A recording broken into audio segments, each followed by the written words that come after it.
우리 이번 시간에는요, 이제 소나기 들어가야겠죠? 소나기, 우리 교과서를 펼치시고, 소나기 여기 16페이지부터 17페이지까지 나가도록 할 테니까, 여러분들 교과서 펼치시고, 이제 수업 들어가도록 합시다. 자, 소설 소나기의 작품으로 먼저 들어가기 전에요. 우리가 이제 한번 작품이 대충 이제 어떤 건지 이제 결과를 보도록 합시다. 작품 해설을 전체적으로 보도록 해요. 자, 이 소설은요, 1953년에 신문학에 발표된 소설가 황순원의 대표적인 단편 소설이다. 이분은 굉장히 중요한 분이니까 그냥 뭐 이제 여러분들 상식선에서 알아두면 도움이 되겠죠. 이번에 이제 좀 간결한 문체를 사용을 해서 한국의 토속적인 서정성, 그리고 이제 인간주의적인 휴머니즘 뭐 이런 것들을 담은 소설을 많이 쓰신 분이에요. 이제 대충 이제 그러신 분이구나라는 거 이제 우리가 상식선에서 그냥 알아두시고, 어쨌든 이 소설은요 단편 소설이에요. 그래서 여러분들이 책을 펼치면 알겠지만 굉장히 짧아요. 그렇죠? 다른 소설에 비해서. 그렇지? 다른 소설에 비해서 굉장히 짧아요. 이게 다 원문입니다. 그러니까 이게 그렇게 많지 않다는 것을 알 수 있어요. 그래서 굉장히 짧은 소설이고, 내용은요, 자, 아주 간단해요. 서울에서 온 소녀하고, 서울에서 온 소녀가 누구겠니? 여러분 교과서 펼치면 여기 여자애 있죠? 얘가 서울에서 온 소녀가 되는 거야. 자, 그리고 시골 소녀는 누구겠니? 여러분 교과서 펼치면 얘가 있죠? 얘가 있지? 얘가 바로 시골 소년이 되겠죠. 자, 이거에, 자, 어떤다고? 순수한 사랑을 이제 시적으로, 서정적이라는 시적으로 표현한 작품이다. 그러니까 소년과 소녀의 서로 사랑 이야기를 담고 있는 짧은 소설이구나. 이렇게 생각하시면 돼요. 그래서 내용은요, 자, 이 소설의 제목이 바로 소나기잖아요. 그래서 왜 소나기라고 한 거지? 라고 본다면, 소나기, 여러분들은 비가 어떻게 올 때 소나기라고 하는 거죠? 하루 종일 오랫동안 내렸다. 이러면 우리 뭐라고 합니까?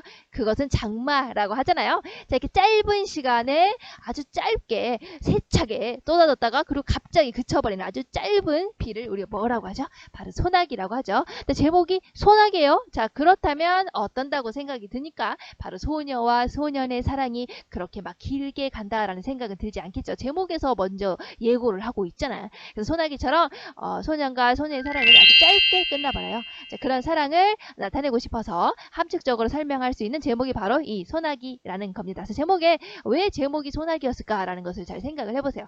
그리고 여기는 가을 풍경을 배경으로 하고 있는데요. 자, 여기가 가을을 배경으로 하고 있다는 것은 선생님이 이제 지문을 읽어가면서 설명을 해줄 테니까 그때 잘 보시면 됩니다. 그래서 굉장히 아름답게 그려져 있고요. 또 황순원 특유의, 이 작가 특유의 강렬한 문체, 그러니까 문체가 이 사람의 소설을 보면 알겠지만 길지가 않아요. 짤막짤막하답니다. 이제 그게 이 사람의 특징이라고 생각하시면 돼요.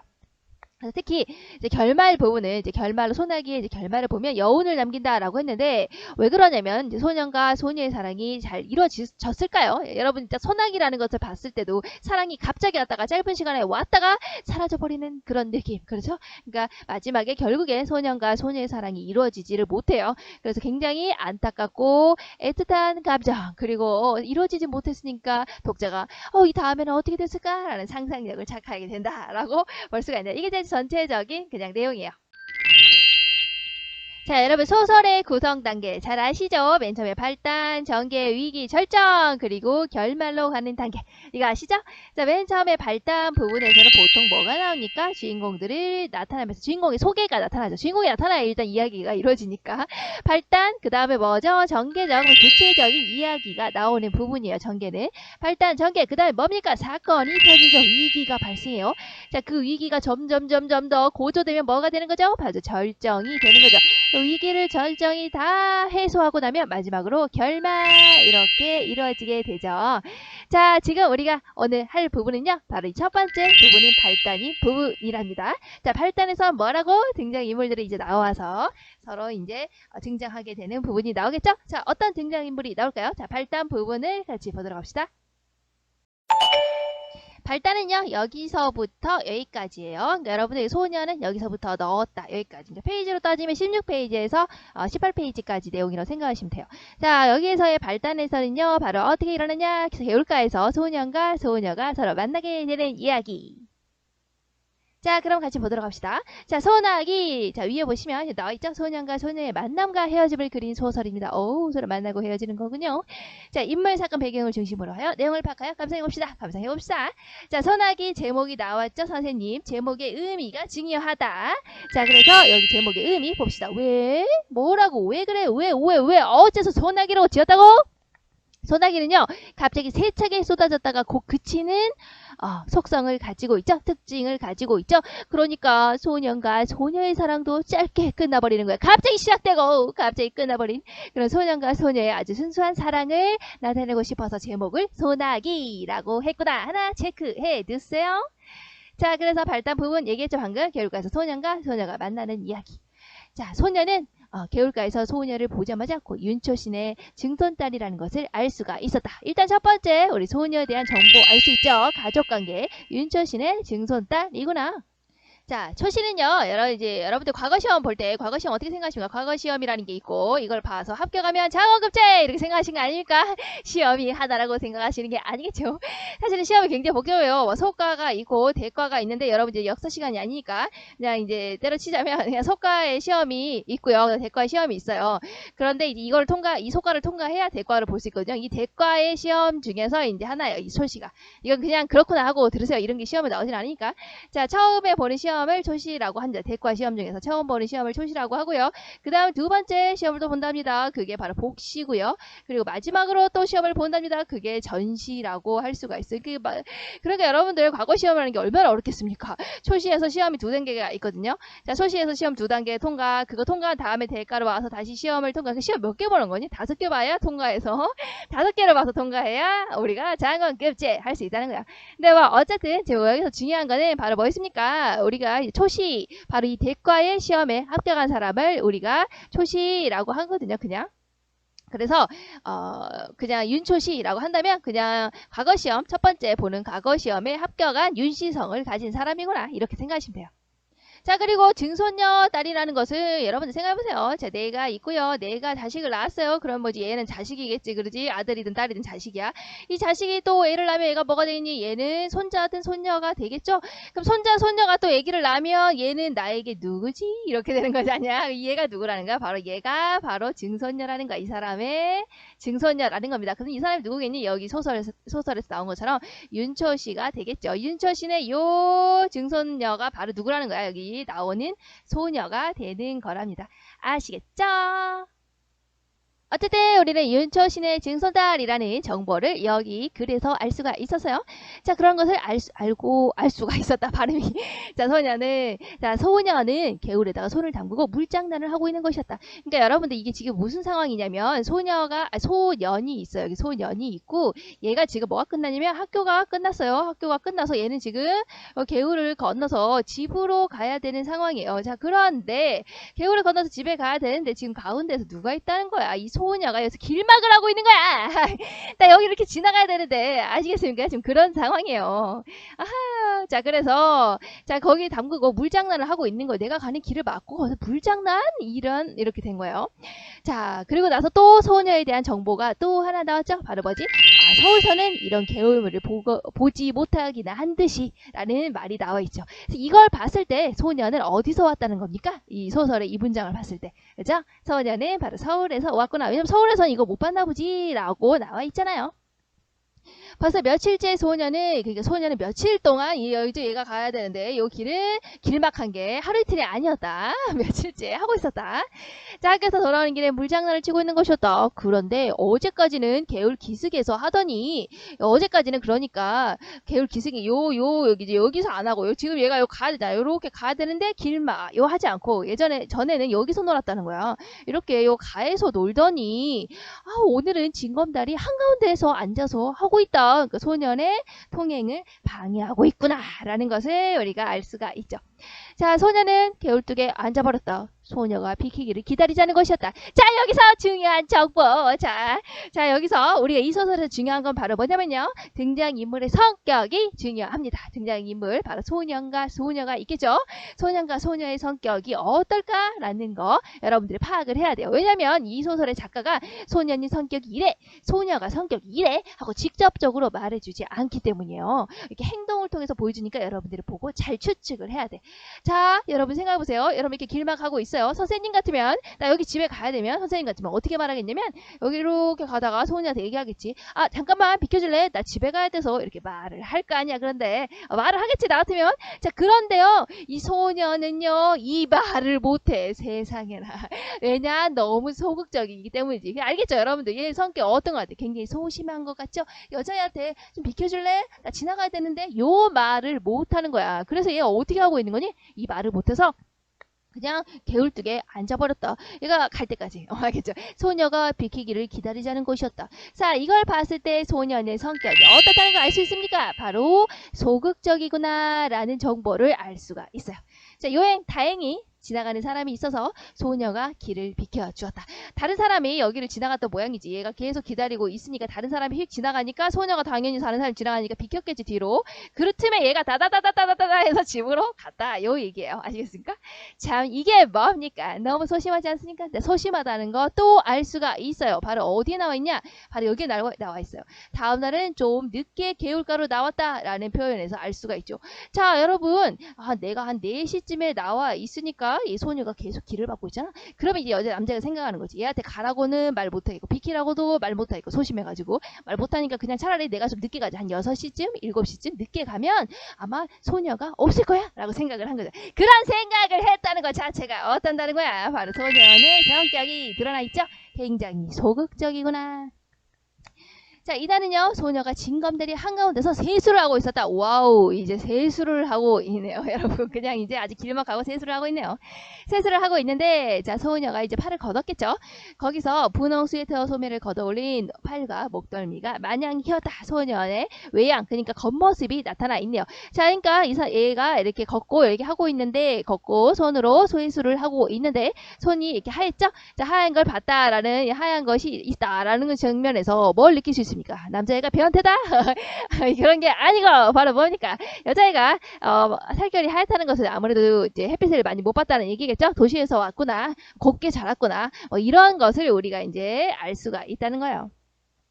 자, 그 다음에 한참 세수를 하고 나더니 이번에는 물속을 빤히 들여다본다. 그러니까 전혀 갈 생각이 없구나 라는 걸 알 수가 있죠.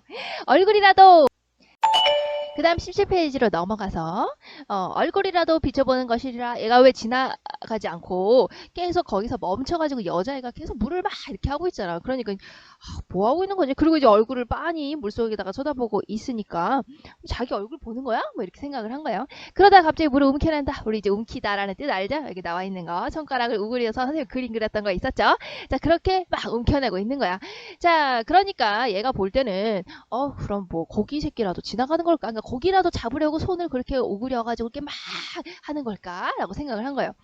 자, 그런데 사실은 왜 그런다고 생각하십니까? 소년에게 관심이 있는 거지. 그러니까 그 길을 막고 거기서 비키지 않고 말 걸어주기만을 기다리고 있는 거야. 너 왜 나에게 말 걸지 않아? 그렇지? 앞에서 계속 알짱알짱 대고 있는 거예요.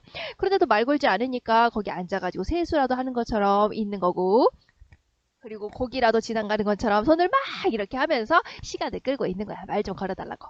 자, 소년이 게을뜨게 앉아있는 걸 아는지 모르는지 알고 있죠. 그냥 날쌔게 물만 움켜낸다. 그러나 번번이 허탁이다. 이제 그럴 수밖에 없겠지. 허탁이라는 것은 어떤 일을 시도했다가 아무런 소득이 없이 그냥 끝나는 걸 말하잖아요. 그러니까 당연히 그럴 수밖에 없지. 물고기 잡는 거나 뭐 이런 게 목적이 아니니까. 그렇죠? 그대로 재미있는 양 자꾸 물만 움킨다. 그냥 시간 때우고 있는 거예요. 나한테 말 걸어달라고. 관심 좀 가져달라고.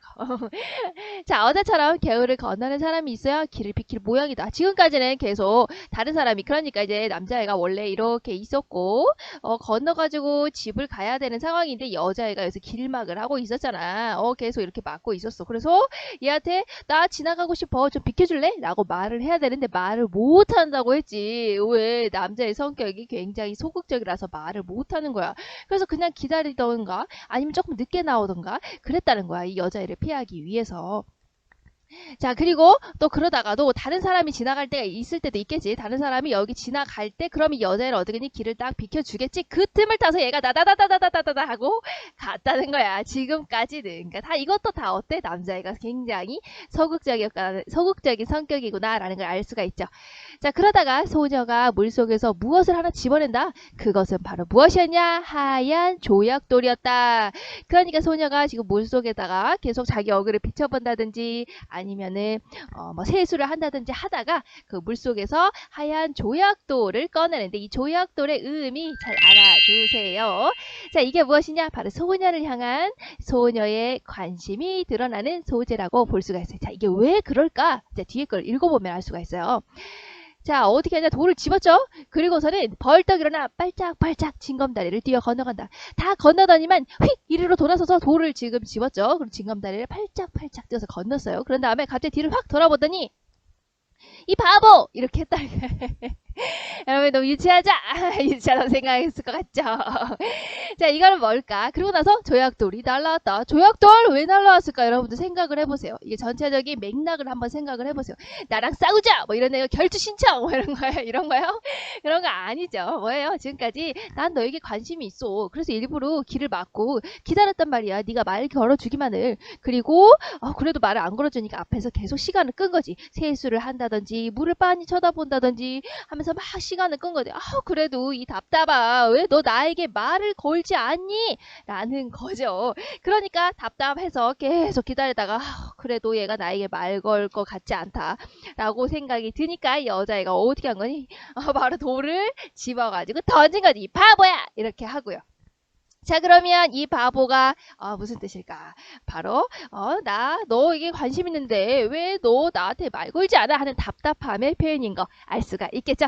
자, 그러면 소녀는 소년에게 왜 조약돌을 던졌을까요? 이 상황이 이해가 되죠? 답을 한번 같이 볼까요?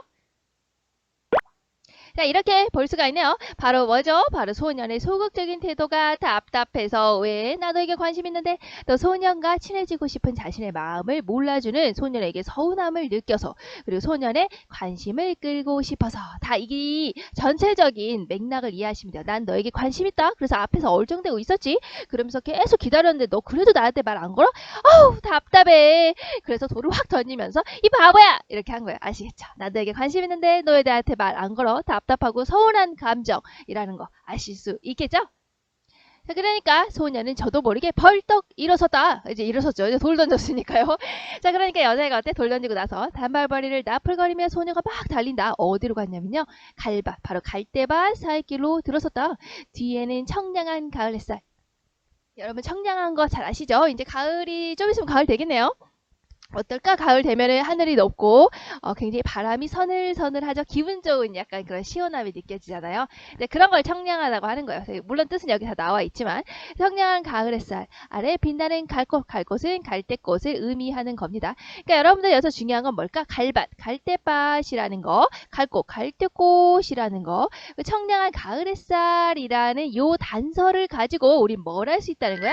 이 소설의 계절적인 배경을 알 수 있다는 거야. 언제니? 갈대밭, 갈대꽃, 가을 햇살. 그러니까 가을이 되는 거구나 라는 것을 알 수가 있겠죠. 그리고 여기까지가 이제 소년에게 조약돌을 던지는 소녀의 내용이 나와 있었어요.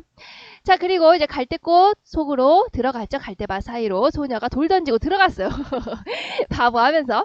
자, 그러니까 남자애는 그대로 가지 않고 소녀가 들어간 곳을 계속 쳐다보고 있었던 거야.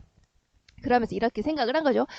이제 저쯤 갈밭머리로 갈밭머리. 자, 갈밭은 갈대밭이고요.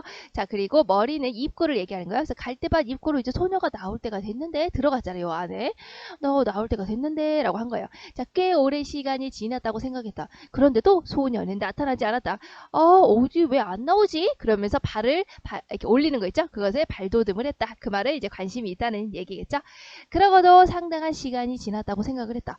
그리고 그리고 나서 보니까 저쪽 갈반말에서 갈대밭 입구에서 갈 꽃이 하는 그 움직였다. 갑자기 꽃이 움직였다. 자, 꽃이 움직였다라고 생각을 했겠지만 사실은 이제 갈대꽃을 안고 있는 소녀가 움직인 거죠. 근데 갈대꽃이 워낙 크니까, 그러니까 갈대꽃을 안고 이렇게 소녀가 갈대꽃을 이렇게 안고 있는데 이제 갈대꽃이 워낙 크니까 꽃이 움직인 거라고 생각이 드는 거죠. 사실은 꽃이 달달려서 움직이는 건 아니잖아요. 소녀가 들고 가고 있는 거지. 아시겠죠? 자, 그래서 소녀가 갈 것을 안고 있었다. 그리고는 이제는 천천한 걸음이었다. 유난히 맑은 가을 햇살이 소녀의 갈꽃 머리에서 반짝였다. 굉장히 아름다운 분위기죠. 소녀가 아닌 갈꽃이 들길을 걸어가는 것만 같았다. 굉장히 이제 분위기가 아름답고 낭만적인 분위기의 소설이구나라는 걸 알 수가 있네요. 자, 소녀는 이 갈꽃이, 자, 꽃이 진짜 걸어가는 게 아니었죠. 꽃을 안고 가는 소녀가 걸어가고 있는 거였어요. 그러니까 이 갈꽃, 즉 소녀가 아주 보이지 않게 될 때까지 그대로 서 있었다. 그러니까 오랫동안 소녀가 갈대밭 들어가서 나올 때까지를 쳐다보고 있었던 거예요. 그러니까 시간이 굉장히 오랫동안 지났구나라는 것을 우리가 어떻게 알 수 있냐면요. 바로 이 문장에서 알 수가 있어요. 자, 문득 소녀가 던진 조약돌을 쳐다보았다. 내려다보았다. 물기가 걷혀 있었다. 물기가 걷혀 있었다. 자, 이 문장에서 우리는 알 수 있는 거죠. 뭐? 바로 소녀를 굉장히 오랫동안 지켜봤구나라는 것을 알 수가 있어요. 자, 왜 그럴까? 소녀가 어디에서 조약돌을 꺼냈죠? 여기 시내에서 조약돌을 꺼냈죠? 그러니까 원래는 뭐가 있었지? 물기가 들어 있었죠. 묻어 있었겠지. 자, 그런데 이거를 이 바보! 하고 던졌죠. 자, 그리고 소년에게 떨어졌어요. 자, 그런데 이 소녀가 이 돌을 던지고 갈대밭에 들어가서 한참 나올 때까지의 시간이 한참 동안 걸렸구나라는 것을 어떻게 아는가? 이 조약돌을 쳐다봤더니 물기가 걷어있었다. 물기가 말라 있었다. 라고 했었죠? 그러니까 물기가 마를 만큼 시간이 오래되었구나. 그 오랜 시간만큼 소녀를 오랫동안 지켜봤구나. 라는 것을 알 수가 있죠. 자, 소녀는 어때요? 조약돌을 지워서 주머니에 넣었다. 자, 이 조약돌을 왜 주머니에 넣은 거지? 내가 좋아하는 소녀가 준 거잖아. 그러니까 얼마나 소중한 거겠어요. 여러분들 블랙핑크 좋아하죠? 여러분 좋아하는 연예인 있다고 생각해보세요. 여러분이 좋아하는 블랙핑크 연예인이 여러분들에게 뭘 준 거야? 과자를 준 거야. 그럼 여러분들이 이 과자 어떻게 됩니까? 이 과자 절대로 버릴 수가 없어. 이렇게 생각할 거 아니에요. 여러분들에게 엄청 소중한 것이 되겠죠. 그러니까 잘 간직할 거 아니야. 이제 그런 거라고 생각하시면 돼요. 내가 좋아하는 소녀가 나에게 던진 거, 나에게 소중한 것이 되겠죠. 또 소녀를 의미하는 것이 되겠죠. 그러니까 조약돌을 지워서 주머니에 넣었다라고 되네요. 자, 여기까지 내용이 바로 소설 소나기에서 발단 부분에 해당하는 내용이었고요. 우리가 이제 앞에서 한 것 중에서 좀 중요했던 걸 다시 한번 볼까요? 자, 그럼 마무리 정리해 봅시다. 자, 여기까지 우리가 했던 거는 발단의 내용이었어요. 16페이지에서 17페이지까지의 내용이 우리가 발단 부분의 내용이었습니다. 자, 여기서는 개울가에서 소녀가 만나는 내용이었죠. 중요한 부분 뭐였지? 바로 소나기라는 제목의 의미였죠. 소나기를 어때요? 갑자기 세차게 쏟아졌다가 갑자기 그치는 게 바로 소나기의 특징이었죠. 그것처럼 소년과 소녀의 사랑이 굉장히 짧게 끝나버렸구나라는 것을 나타내고 있다는 거. 그리고 이제 발단 부분의 이 부분을 봤을 때 우리가 알 수 있는 정보가 뭐지? 아, 소녀가 윤초신의 증손딸이라는 거구나. 중손딸이고 그리고 서울에서 왔구나 라는 거 알 수가 있었죠. 그리고 또 뭐 있지? 분홍 스웨터 뭐 이런 거 보니까 그리고 흰 피부 이런 것들을 봤을 때 도시에서 왔구나. 일을 별로 그렇게 많이 하지 않은 아가씨구나. 근데 뭐 이렇게 곱게 자란 아가씨구나. 뭐 이런 정보를 소녀에 대한 정보를 알 수가 있었네요. 그쵸? 자, 그리고 이제 여기서 봤을 때 여기서는 또 소년의 성격도 알 수가 있었죠. 소녀가 지나가기를 그냥 기다리기만 했죠. 내가 지나가고 싶으니까 비켜줄래? 라는 말을 못해서 자, 그걸 봤을 때 굉장히 소극적인 성격이구나. 아니면 조금 더 늦게 나온다든지 뭐 이런 것들을 봤을 때 굉장히 소극적인 성격이구나. 자, 그 다음에 우리가 이제 하얀 조약들이 있었죠. 이거는 던졌어요. 누가? 소녀가요. 그러니까 소녀가 소년을 향한 이제 관심을 드러내는 소재였구나. 그리고 이제 여기에서는 또 갈대밭과 그리고 청량한 가을 햇살 그리고 갈꽃이라는 소재를 통해서 계절적인 배경이 가을이구나 라는 것을 우리가 이제 알 수가 있었죠. 자, 그래서 발단 부분의 내용을 보면 장소는 개울가에서 만났죠. 일단 만나는 내용이었죠. 시간은 어때요? 학교에서 돌아오는 시간인지 누가 남자애가 학교에서 돌아와서 얘가 어디 개울을 건너서 집으로 가야 되는데 그 가운데서 여자애가 맡고 있는 상황이니까 당연히 학교에서 돌아오는 시간이었죠. 여기서 제일 중요한 건 뭐냐면 여러분들의 행동을 보고 인물들의 행동을 보고 어떤 성격일지를 파악하는 게 지금 배운 것 중에서 가장 중요하답니다. 이 발단 부분에서 바로 어때요? 소녀는 이 여자애는 소녀를 전혀 아랑곳하지 않고 행동을 했죠. 그 행동이 바로 이거야. 징검다리 한가운데 앉아서 물장난을 하는 거야. 완전히 길막이지. 자, 그런다든지 나에게 관심 좀 이렇게 여러분들 선생님한테 관심 좀 그죠? 자, 그리고 소년에게 이 바보 하고 조약돌을 던졌죠. 내 마음 왜 몰라주는 거야? 자, 그런 거 보니까 소녀의 성격은 어떤 것을 알 수 있습니까? 바로 적극적인 성격이구나 라는 것을 알 수가 있죠. 자, 반대로 소녀는요 이런 행동을 했어요. 소녀의 행동을 지켜보면서 아주 소극적으로 행동을 했죠. 자, 구체적으로는 이런 거예요. 자, 내가 소녀한테 비켜달라고 말을 못했죠. 그러니까 소녀가 그냥 비키기만을 기다리면서 개울뚝에 그냥 앉아 있다든지 아니면 차라리 그냥 좀 늦게 개울가로 나왔죠. 이런 걸 봤을 때 소년의 성격은 어떤 걸 알 수 있습니까? 굉장히 소극적이구나 얘. 이런 거를 우리가 이런 행동을 통해서 이제 알 수가 있게 되는 거예요. 자, 그리고 하나 더 추가해서 볼까요? 여기 알 수 있는 이 소설의 배경. 이거는 뭐 굳이 적지 않아도 잘 보면 알 수 있지 않아요? 개울가, 징검다리, 갈밭이라는 이런 이제 단서를 통해서 이 소설의 공간적인 배경은 농촌이구나 알 수 있죠. 도시는 아니겠군요. 그죠? 자, 그리고 가을 햇살이라든지 뭐 갈대밭이라든지 뭐 갈밭이라든지 갈꽃 뭐 이런 것들을 통해서 우리도 알 수 있죠. 언제가 계절이겠구나. 바로 가을이 계절이겠구나라는 것을 알 수가 있겠죠. 그래서 이 소설은요. 농촌을 배경으로 하고 시간적으로는 가을이 배경이 되는 그런 소설이구나 라고 여러분들이 정리하시면 되겠네요. 굉장히 길다고 생각했겠지만 여기까지가 이제 발단 부분의 내용이었고요. 이제 이 부분의 내용을 선생님이 애니메이션으로 이렇게 올려줄 테니까 한번 같이 보고 이제 마무리하도록 합시다. 빨리 와. 오늘은 냇가로 가자. 보면서 내일은 도시락 싸.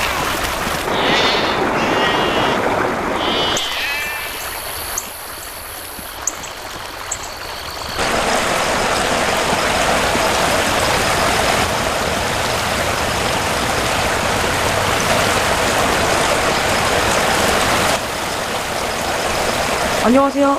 그래 집에 가니? 걔가 윤초 시댁 친손녀 맞지? 그런가 보네요. 며칠째 계속 저러고 있던데 아직 친구가 없나?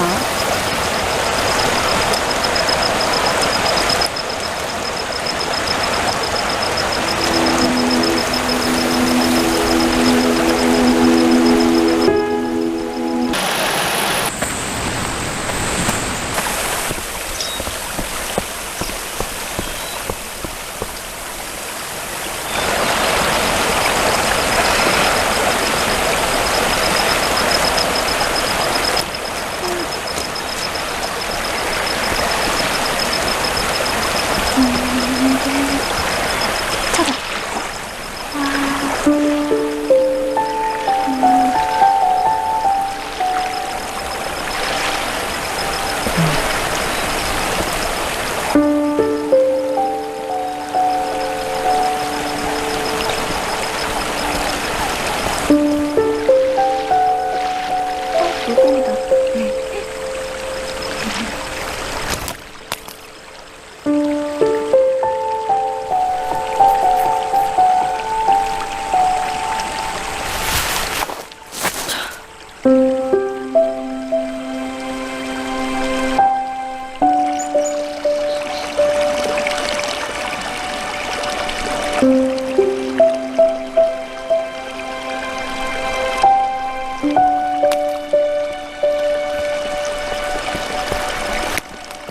야, 인석아, 학교 안 가고 뭐하니?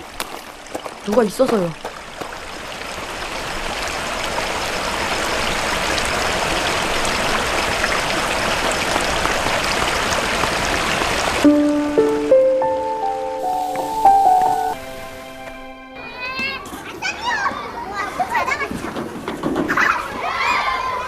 저기 파골부터 신장로가 새로 뚫린다는데 너 구경 갈래?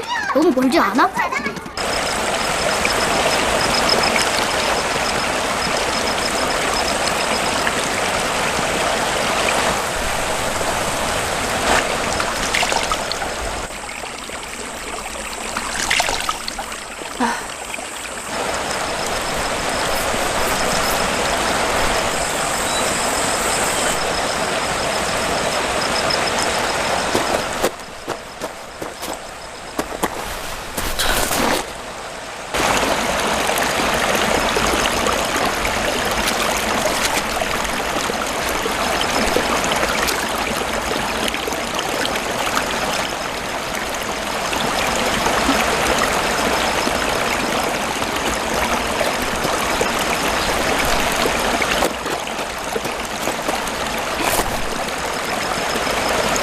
이 바보.